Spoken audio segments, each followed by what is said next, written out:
This is the overview for assignment 9 in chapter 14. This week we'll be doing 14.47, page 552 specifically. It relies on the tech support I/O code snippet that I've already uploaded to Blackboard for you to look at.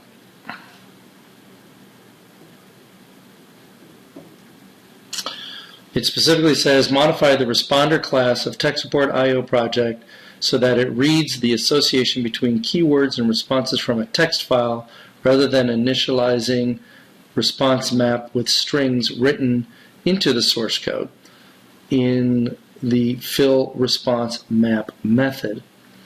You can use the fill default responses method as a pattern, but you will need to make some changes to its logic because there are two strings to be read in each entry rather than one, the keyword and the response. Try storing keywords and responses on alternating lines.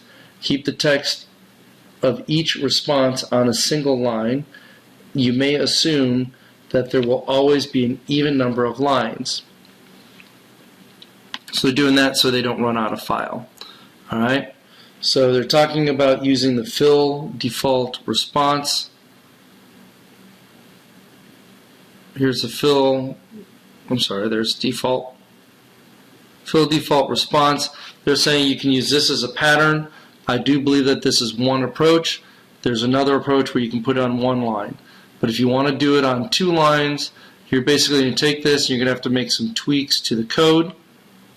Here is your code or the data that you'll be using for fill response map, which is what you're going to do.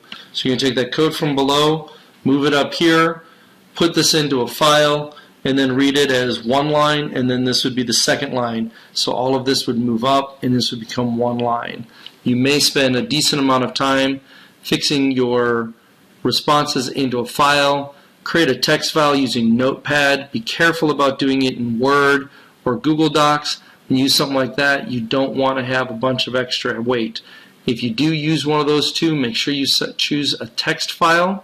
And believe me, you can end up spending a decent amount of time just doing that where you didn't mean to or didn't want to.